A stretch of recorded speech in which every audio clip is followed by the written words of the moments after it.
In this example, a driver of a car traveling at 52 km per hour applies the brakes and accelerates uniformly in the opposite direction. The car stops in 5 seconds.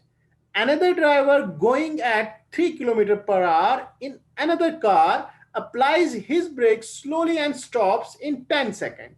On the same graph paper, plot the speed versus time graph for the two cars. Which of the two cars traveling further after the brakes were applied? तो यहाँ पे सबसे पहले हमारा जो काम है वो हमने देखनी है फिजिकल सिचुएशन, क्या क्या हमें दिया हुआ है। देखो, कार एक अगर ड्राइवर की बात करें, हम जो पहले वाली कार की बात करें तो बच्चे कार ए की, मान लो इसको कार ए मानते हैं और दूसरे को कार बी मानते हैं, तो यहाँ मैं लिख रहा हूं कार ए। ठीक है, आपके पास कार ए की बात कर रहे हैं हम। कार ए की इनिशियल वेलोसिटी कितनी है, कितनी वेलोसिटी से वो चल रही है, 52 किलोमीटर पर आवर की स्पीड से चल रही है। और अप्लाइज द ब्रेक, जो ब्रेक अप्लाई हो रही है वो कैसे हो रही है, कांस्टेंट एक्सेलरेशन। एक्सेलरेशन क्या है, यूनिफॉर्मली। अब बच्चे 52 उसकी स्पीड है और आते आते वो 5 सेकंड के बाद उसकी स्पीड कितनी हो जाएगी, 0। तो उसको अपोजिट डायरेक्शन में एक्सेलरेशन मिल रही है, बोले तो यहाँ पे क्या होगी, रिटार्डेशन।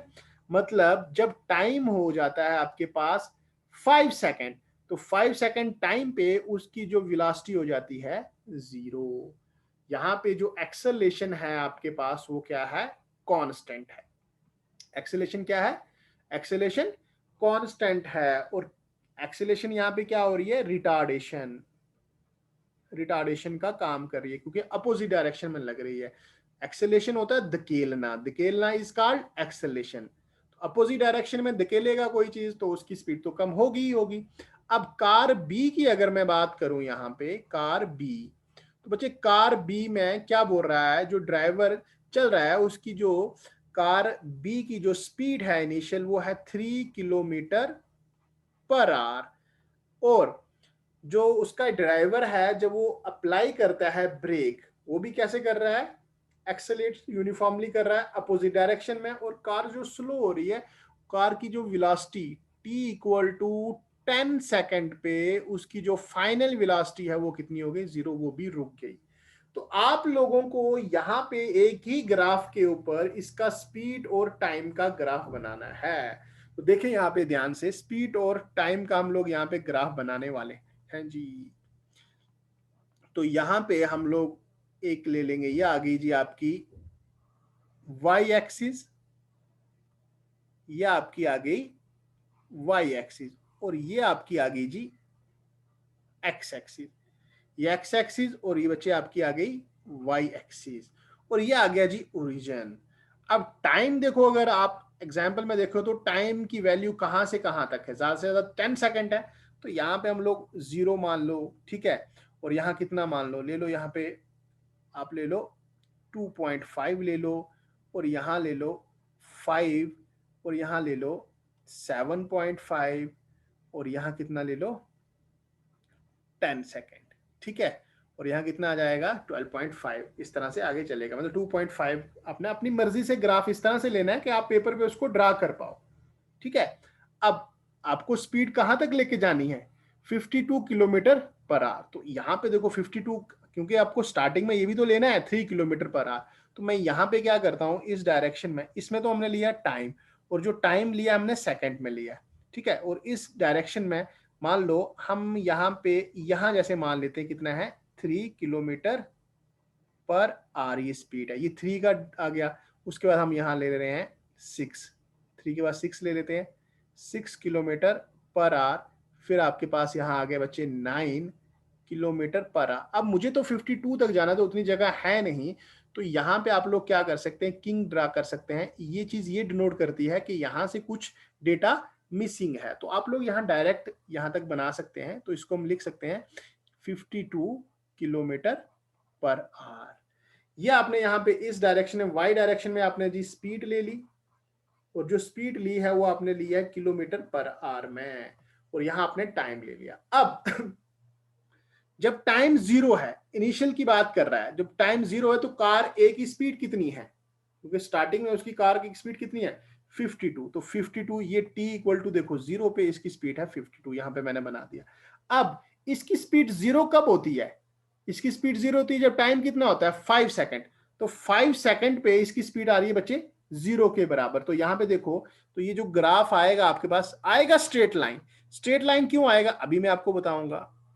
स्ट्रेट लाइन इसलिए आएगा क्योंकि जो एस और टी ग्राफ है, एस बोले तो स्पीड, या वी और टी ग्राफ है जो आपके पास यहाँ पे, वी और टी ग्राफ में जो बच्चे स्लोप होती है वो हमें देती है एक्सेलरेशन।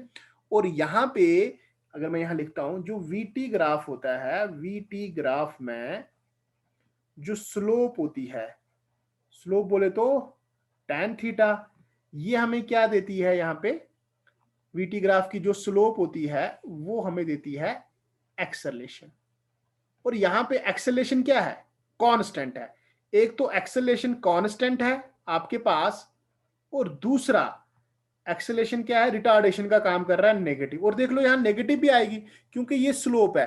और मैंने आपको बताया है अगर कोई ये स्लोप है, स्ट्रेट लाइन है इस तरह से, और जो आपने एंगल लेना है ये थीटा लेना है, हमेशा पॉजिटिव एक्स डायरेक्शन के साथ लेना है।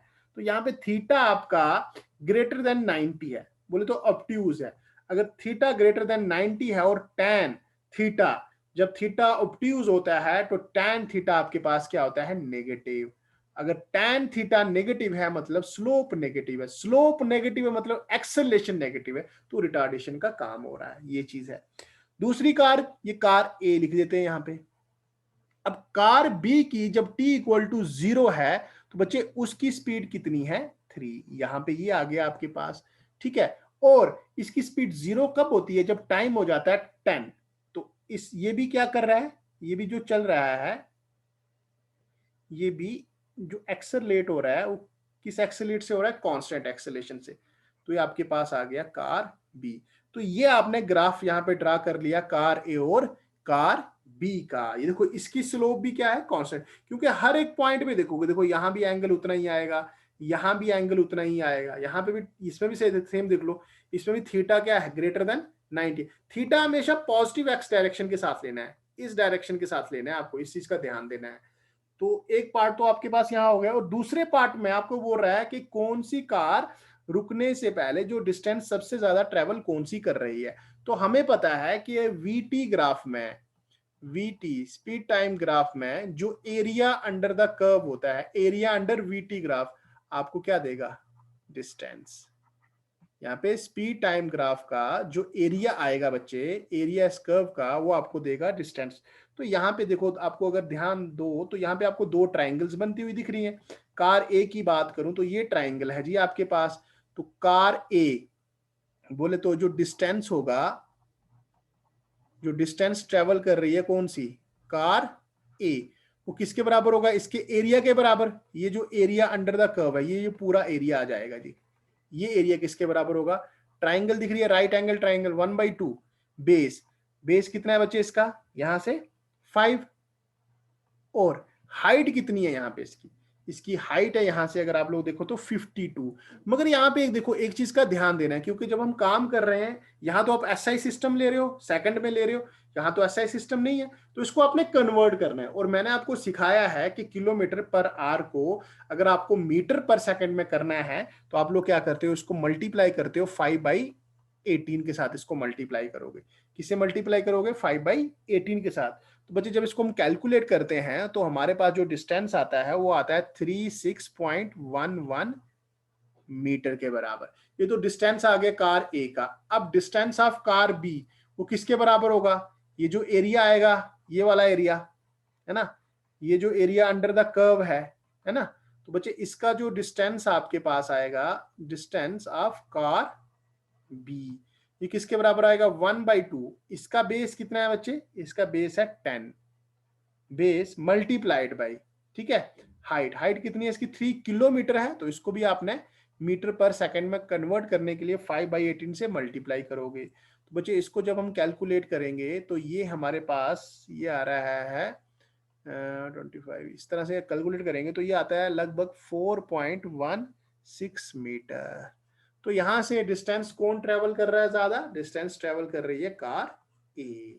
ये आपके दूसरे पार्ट का आंसर आ गया। ठीक है, तो इस चीज का ध्यान देना है। स्लोप ये ऑलरेडी मैं थ्योरी लेक्चर में आपको ऑलरेडी बता चुका हूं। ठीक है, एक्सेलेरेशन किस कैसे आएगी, क्योंकि यहाँ पे जो एक्सेलेरेशन है वो रिटार्डेशन है और नेगेटिव है, दिख रहा है आपको नेगेटिव। नेगेटिव कैसे दिख रहा है, क्योंकि यहाँ पे जो स्लोप है, स्लोप क्या है, ऑब्ट्यूज, और स्लोप ऑब्ट्यूज है तो tan theta, tan theta obtuse बोले तो नेगेटिव, नेगेटिव बोले तो रिटार्डेशन। और हर एक जगह पे इसकी क्या है, लीनियर है बिल्कुल। हर एक पॉइंट, कोई भी पॉइंट देख लो, देखो यहाँ पे देखो थीटा सेम आएगा, यहाँ पे देखो थीटा सेम आएगा, यहाँ पे देखो थीटा सेम आएगा। ठीक है, तो बच्चे ये आपका आंसर आ गया इसका।